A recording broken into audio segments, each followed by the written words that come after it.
today it's 95 degrees.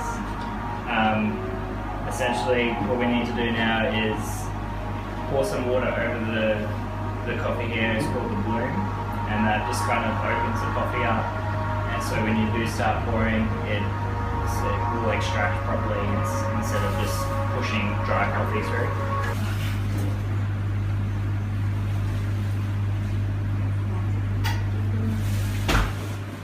If you use a kettle like you've got at home, it would just rush out so much and just flood the coffee, and then you get things called channeling, that the water will go straight past the coffee instead of extracting it, and you just get like a really watery cup, and it'll taste really under extracted, real uninteresting, and yeah.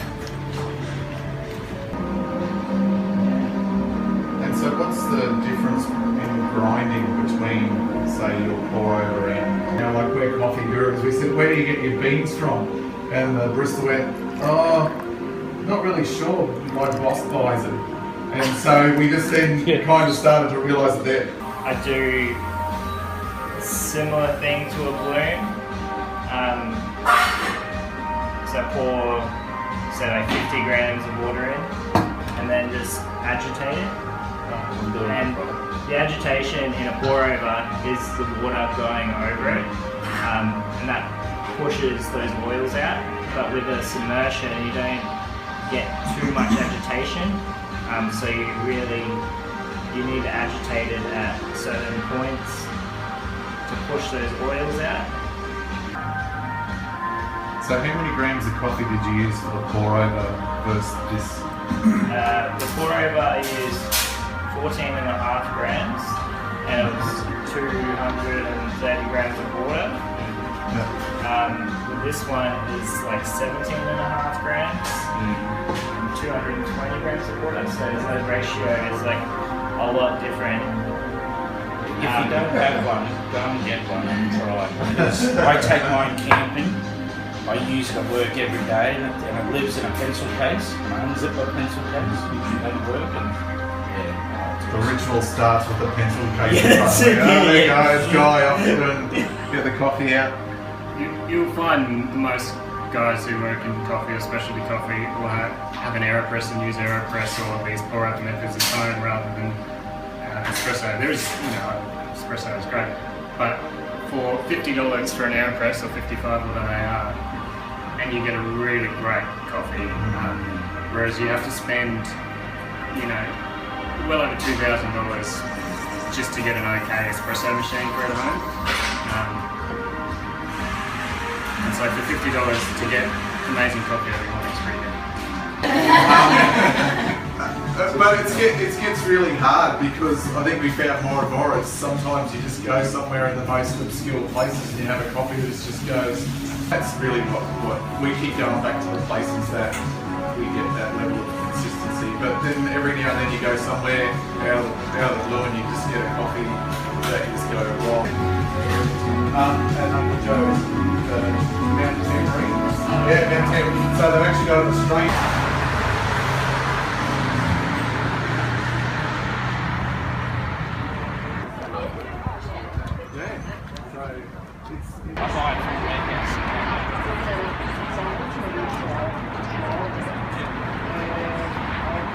That's two people, 2 tours in a row that said that.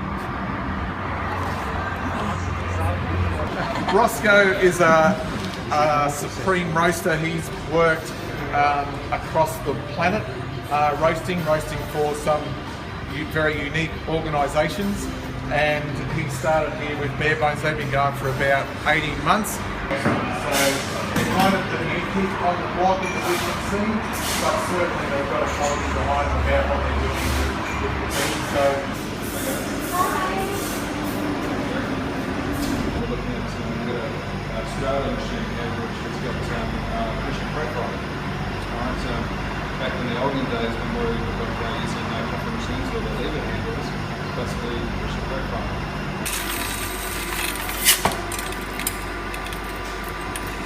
Who knows what the moisture content for exporting coffee is around the world. Just tear it off again, just get a balance ready on average. So again, 13.4. This is good. So the longer we can keep the moisture in there, the better. If it's getting shipped as well, coffee will absorb a lot into it. So over time for heat transfer, once it bottoms out, it's going to be less.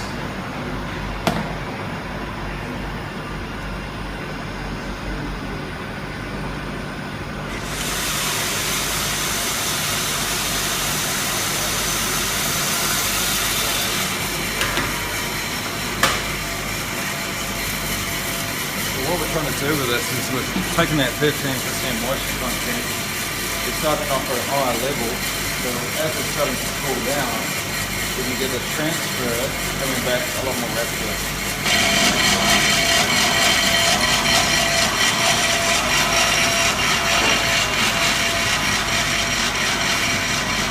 Alright, so we're saying wide as a shirt. Alright, and then short as a shirt, so what comes on like that, and I'll hold the whole shirt off, so the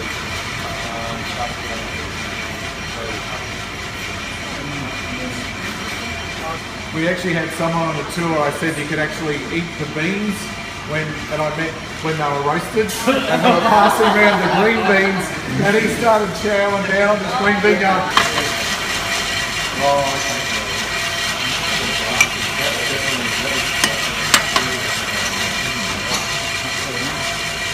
We're getting some colour. So I'm just going to back off the temp.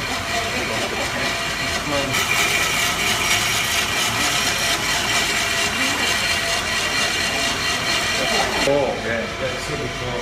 We smell that we're getting still a lot of moisture. Yeah. Starting to sweat. Turn it down a little. Alright. But hopefully you're going to create a little bit as well. Which is wall. So you probably start to eat one of these now to really be able to keep through that.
So we're getting closer to the first questions, second rows. So far, everything is done using you can see now this is slightly higher heat on it, sitting slightly higher. So it's very difficult to describe. It's hard. It's really hard.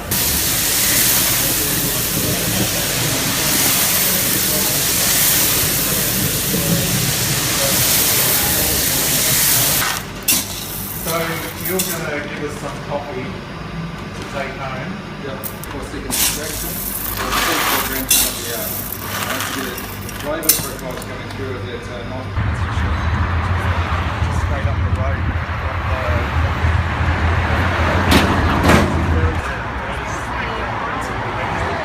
That's where they start.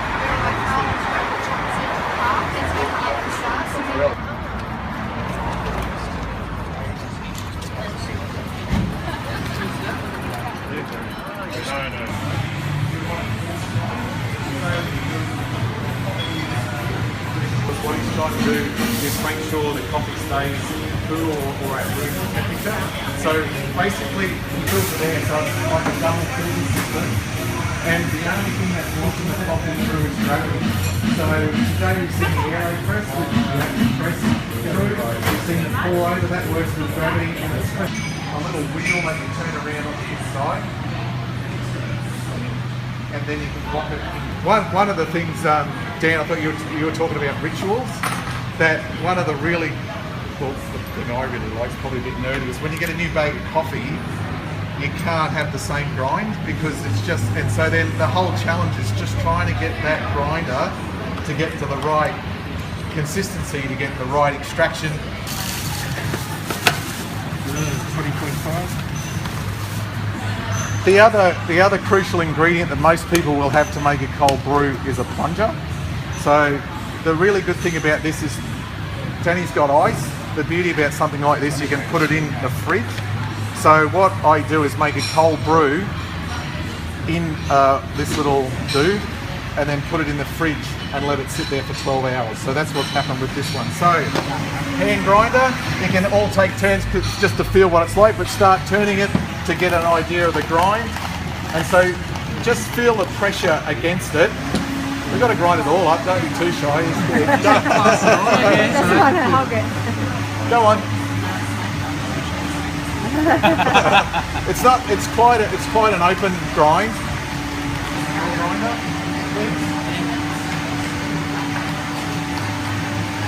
So what George has got there, his grind is actually set up for an espresso. The grind we've got for an espresso.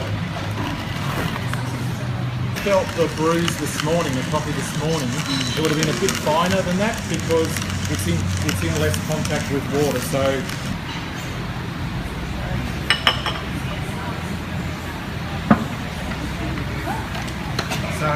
as everyone's seen a French press, they know basically. And so like a year and a half ago, if someone told me to weigh coffee and weigh water, I would have told them they were dreaming because I'm not doing it. And this is only that's right.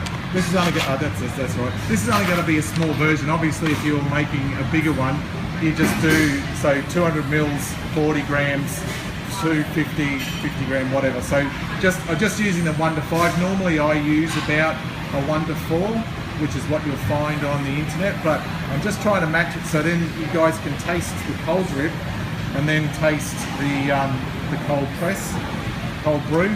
So basically now. That's it, it's done. That goes in the fridge for 12 hours. For those people that haven't had cold drip coffee before, this is it. It will be really different to probably what you've ever had before.